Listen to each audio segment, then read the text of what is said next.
Receive cash for face value of an 8-year, 10%, $500 par value bond issue. 300,000, receipt number 135. First of all, what account are we going to put this in? Journal. Or what journal? Sorry. Cash receipts. Cash receipts. Good. How much money? 300,000. Huh? 300,000. 300,000.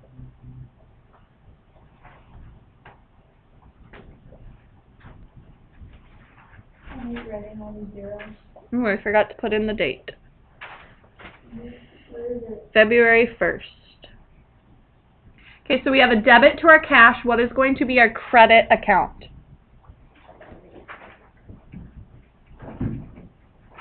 Bonds payable. Bonds payable.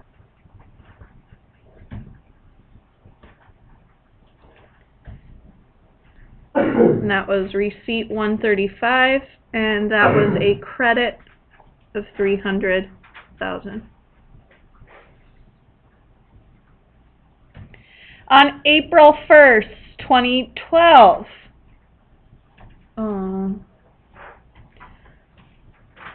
that one was 20x1. This one is 20x2. We paid cash to bond trustee for annual interest on bond issue, 30,000. Check number 201. What journal? Payment. Cash payments, because we're paying cash. How much cash are we paying? 30,000. This is February 1st, 20x2. It's 30,000. 300,000. Right. Yes.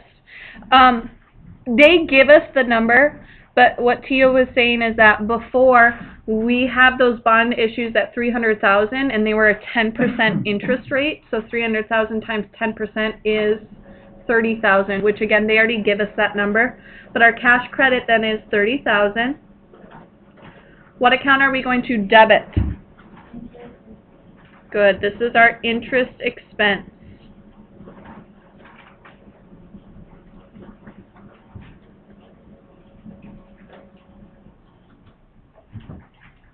And that was check number 201. Okay, on February 1st, 20x2, again, we paid cash to our bond trustee for our first annual deposit to our bond sinking fund. This is check number 202. So we're on the first again, and this is in the cash payments. How much money are we paying to our bond trustee?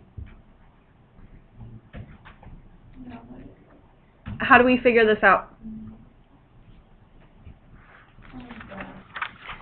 Go back to Is it always one thing? Go back to page 357. Oh, it's been how many years? On page 357, it talks about it increased each year by $50,000, 1/5 of the total principal, because it's 1 year of the 5-year bond that we did. So here we are looking at it was an 8-year bond, so 1/8.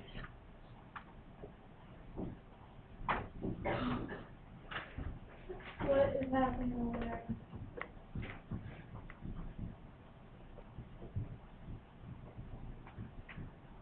What are you doing?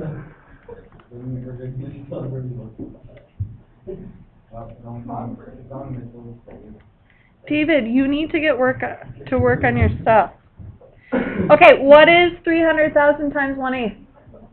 Or 1/8 of 300,000?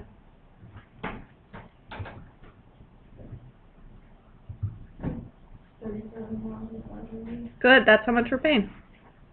37,500. 300,000 is how much our bond is worth, times 1 year out of our 8 years is 37,500. Okay. Now, what are we going to debit for 37,500? Good. Bond sinking fund. Did it? Oh, yeah. well, we now know how to find it. Oh, yeah, it does. Okay, February 1st, 20X3. This time we are paying cash, so we're still going to be in the cash payments. We have to put February 1st again, though. Why? Because it's a new year. What did we do for that last one? Oh, I forgot to put the debit in. Sorry. Is that better? Okay, so we paid cash to our bond trustee for our annual interest on the bond issue, $30,000. How much are we paying interest? $30,000.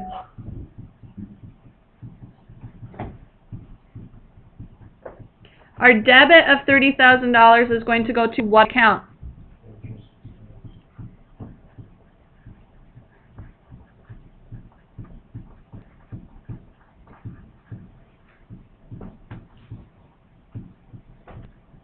And that was check number 313.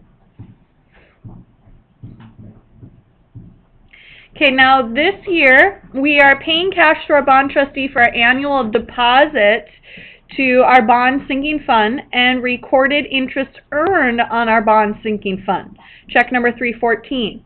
It tells us the interest that we earn equals 4% of the bond sinking fund deposit made on February 1st, 20X2. So we're going to look back on February 1st, 20X2. How much did we put into that bond sinking fund? $37,500. How much are we going to earn on interest from that? 4%. So we need to find that.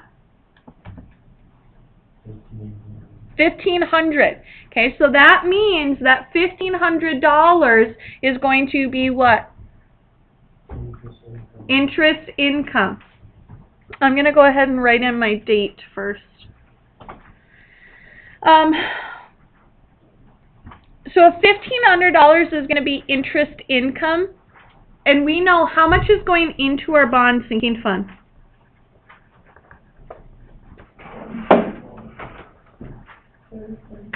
$37,500.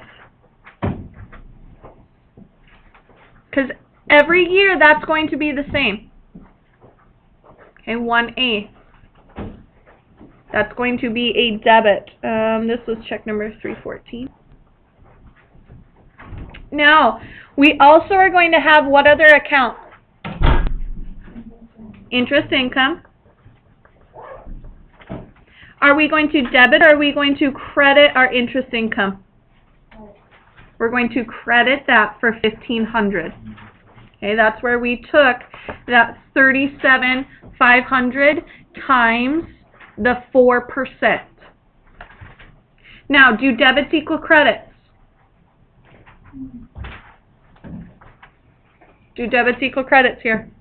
No. The difference then is going to be our cash credit. What is our cash credit? $36,000.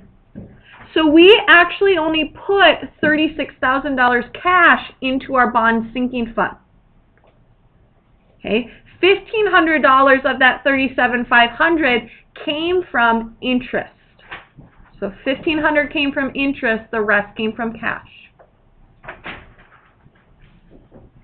And our last one, on February 3rd of 20X9, we received notice from the bond trustee that the bond issue was retired using bond sinking fund. So we've paid enough into our bond sinking fund, so now we don't have any more in our bond payable. We want to bring our bond payable back down to 0. We need to go then to our general journal. And this is February 3rd of 20X9. What two accounts are going to be affected here? Good. Bonds payable.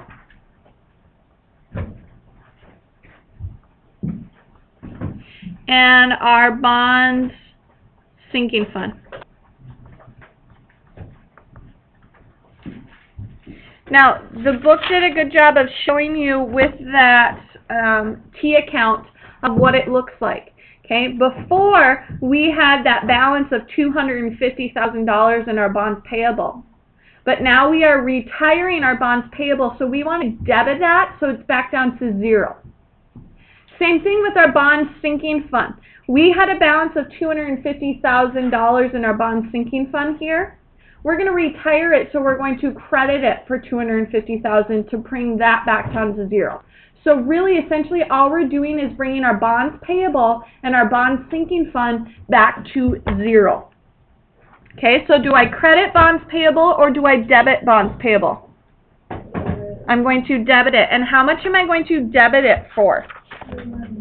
$300,000. That initial transaction that we did bonds, so $300,000.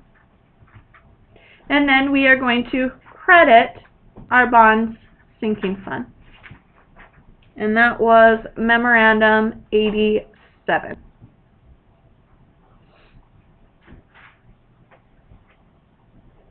Okay, questions on that? Application. Yep, application.